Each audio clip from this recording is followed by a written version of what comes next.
Waiting for the fruit of the womb is not an easy thing. It's a time of pains, a time you have to look back and ask yourself questions. Did I really commit any offense that others didn't commit? And more so, with the kind of a lifestyle I had, I was not a promiscuous person. As a matter of fact, one of the reasons why my husband declared to marry me was because we didn't have sex before we got married. So when I now came in, pregnancy was not forthcoming, it became a big problem. So there was nowhere I didn't go to. I went to herbalist because people took me to herbalist, just trying to make sure that it happened. And nothing happened. My mother was an Igbe worshipper. One day she brought the Igbe priest all the way from Edo State to Abuja to come and profess solution. And when that one came, it gave me something that I incited into my vagina, that after that I would become pregnant after 1 month. 4 days I couldn't stand, I couldn't sleep, I went through a terrible ordeal before that thing came out, and nothing happened.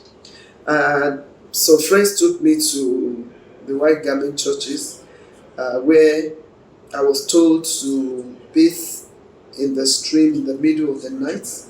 And while I bathed, after bathing, I had to use my back to walk back because I must not look back.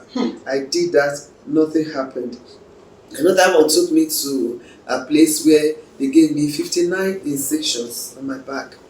I went through pains. After that, nothing happened.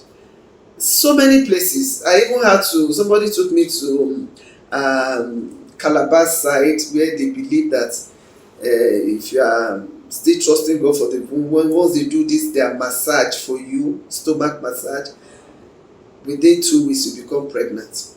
I almost died. Nothing happened.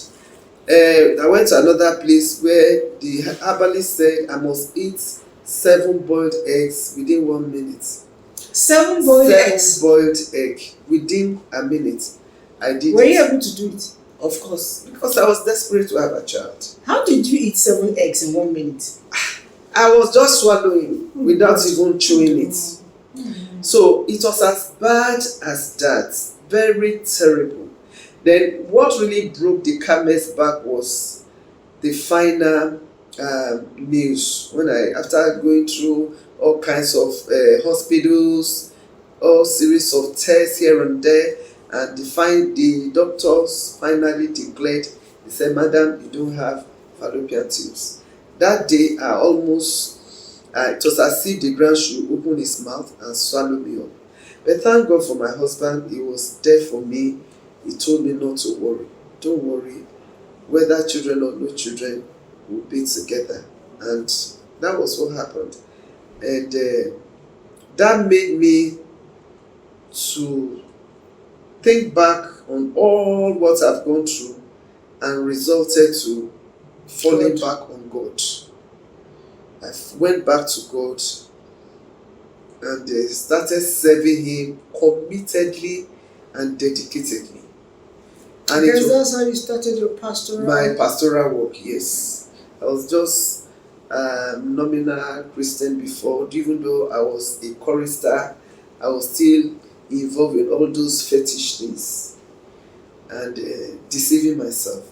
But when I let go everything, when I saw that there was no hope anywhere again, I went back to God with the whole of my heart, submitted to Him, and left everything to Him. Well, if you like, give me children. If you like, don't give me.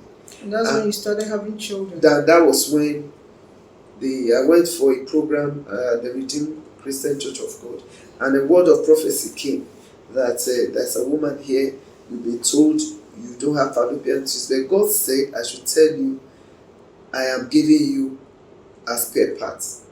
And I key into that word 7 days after I became pregnant. So for those waiting for the fruit of the womb, they are trusting God for pregnancy, hold on to God. I sought men's reports. It never worked. I went to hospitals. Nothing happened. But when it was God's time, He decided to remove the barrier and gave me a child.